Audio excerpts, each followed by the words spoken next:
Municipal ఎన్నికలకు ready అవుతుంది అధికార కాంగ్రెస్. ఇందుకోసం పార్టీ క్యాడర్ను సిద్ధం చేస్తోంది. వరుస సమావేశాలు, లోకల్ నేతల మధ్య సమన్వయం చేస్తోంది. మున్సిపల్ ఎన్నికల అజెండాగా ఈ మధ్య పీసీసీ విస్తృత స్థాయి సమావేశం జరిగింది. బలమైన అభ్యర్థుల ఎంపికపై ఫోకస్ పెట్టింది పార్టీ నాయకత్వం. మున్సిపాలిటీలు, కార్పొరేషన్లను స్వీప్ చేసే లక్ష్యంతో దిశానిర్దేశం చేసింది. ఒక్కో వార్డు, డివిజన్కు 5-6 లిస్ట్ ఇవ్వాలని డీసీసీలకు ఆదేశాలు జారీ చేసింది. గ్రామ పంచాయతీల్లో పొరపాట్లు రిపీట్ చేయవద్దని నేతలకు హెచ్చరికలు జారీ చేశారు.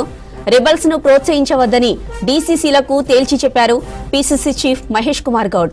పార్టీ గుర్తులతో ఎన్నికలు కావడంతో సవాలుగా తీసుకుంది కాంగ్రెస్ పార్టీ. ఇక మరోవైపు వరుసగా సీఎం రేవంత్ రెడ్డి సభలు నిర్వహించేలా ప్లానింగ్ చేస్తున్నారు. రైట్గా ఇదే విషయానికి సంబంధించిన మరిన్ని డీటెయిల్స్ మా ప్రతినిధి షరీఫ్ లైవ్ లో అందిస్తారు. షరీఫ్, అప్డేట్స్ ఏంటి? మొన్నటి పంచాయతీ ఎన్నికల్లో కాంగ్రెస్ బలపరిచిన అభ్యర్థులు రికార్డు స్థాయిలో స్థానాలైతే గెలుచుకున్నారో అదే తరహాలోనే మున్సిపల్, వివిధ కార్పొరేషన్లకు ఎన్నిక జరగబోతుంది కాబట్టి వాటి స్థానాలను కూడా అంతే మెజార్టీతో గెలుపు పొందాలనేది పార్టీ స్పష్టంగా చెప్తోంది క్యాడర్కి.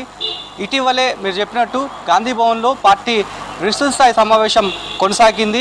మున్సిపల్ ఎన్నికలే లక్ష్యంగా ఏ రకంగా వ్యూహ ప్రతివ్యూహాలు చేయాలి, క్యాడర్లోకి ఎట్లా వెళ్ళాలి అనేటువంటి అంశాలపైన దిశానిర్దేశం సీఎం రేవంత్ రెడ్డితో పాటు మంత్రులు, deputy CM, PCC chief Mahesh Goud, AICC Telangana పార్టీ ఇన్ఛార్జ్ మీనాక్షి నటరాజన్ కార్యకర్తలను, క్యాడర్ను ఉద్దేశించి దిశానిర్దేశం చేశారు. ఇక కొత్తగా 33 మంది డీసీసీలను నియమించారు. ఆ డీసీసీలకు సంబంధించి కూడా కూర్పును కంప్లీట్ చేసుకోవాలి 1 or 2 డేస్లో అనేటువంటి అంశాన్ని చెప్పారు. ఈ మేరకు కసరత్తు కూడా డీసీసీలో ఆయా జిల్లాలకు సంబంధించినటువంటి జిల్లా కమిటీలను ఏర్పాటు చేశారు.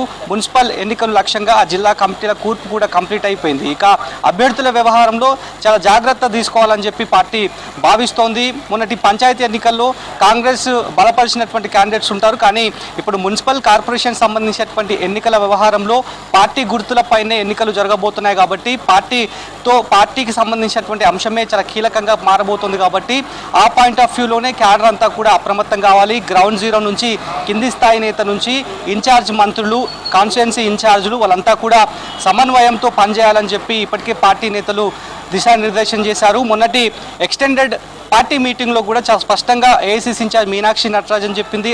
అదేవిధంగా పీసీసీ చీఫ్ మహేష్ గౌడ్ కూడా ఒక అంశాన్ని క్లారిటీగా చెప్పారు. మున్సిపల్ లేదంటే కార్పొరేషన్ సంబంధించిన స్థానాల్లో అభ్యర్థి మా వాడు కాదు, మాకు తెలిసిన వాడు కాదు, మా బంధువు కాదు అనేటువంటి ఎలాంటి డీవియేషన్స్ లేకుండా పార్టీ లైను, పార్టీ ఏ అభ్యర్థిని అయితే ఖరారు చేస్తుందో అతని గెలుపు బాధ్యత అంతా కూడా సంబంధించినటువంటి ఇన్ఛార్జీలు తీసుకోవాల్సి ఉంటుంది. ఒకవేళ ఆ అభ్యర్థి కోసం కష్టపడిన వాళ్ళు ఎవరైతే ఉంటారో వాళ్ళందరినీ కూడా మేము ఫైండ్ అవుట్ చేస్తాం, పార్టీ పరంగా స్ట్రిక్ట్ యాక్షన్ తీసుకుంటామనేటువంటి అంశాన్ని మొన్నటి పార్టీ విస్తృతస్థాయి సమావేశంలో చాలా స్పష్టంగా క్యాడర్కి ఉద్దేశించి చెప్పారు. ఇక పంచాయతీ ఎన్నికల్లో ఏవైతే పొరపాట్లు జరిగినాయో ఆ పొరపాట్లు మళ్ళా రిపీట్ కావద్దని చెప్పి పార్టీ చాలా స్పష్టంగా క్యాడర్ను ఉద్దేశించి, లీడర్ను ఉద్దేశించి స్పష్టంగా దిశానిర్దేశం చేసినటువంటి సిచ్యువేషన్ కనిపిస్తోంది. మరోవైపు మొన్నటి పంచాయతీ ఎన్నికల్లో చాలా వరకు రెబల్స్ గెలుపొందారు, మళ్ళీ కాంగ్రెస్ పార్టీలోనే చేరారు. కానీ ఇప్పుడు ఆ అవకాశం ఇవ్వకూడదు, ఆ చిన్న అవకాశాన్ని కూడా ఎవరికి కూడా ఇవ్వద్దు అనేటువంటి ఉద్దేశంతో రెబల్స్ని ప్రోత్సహించొద్దు అని చెప్పి పీసీసీ చాలా స్పష్టంగా డీసీసీలకు దిశానిర్దేశం చేశారు. డీసీసీలు కూడా అభ్యర్థుల వ్యవహారంలో చాలా చాకచక్యంగా వ్యవహరించాలని చెప్పి పార్టీ పెద్దలు చెప్పారు.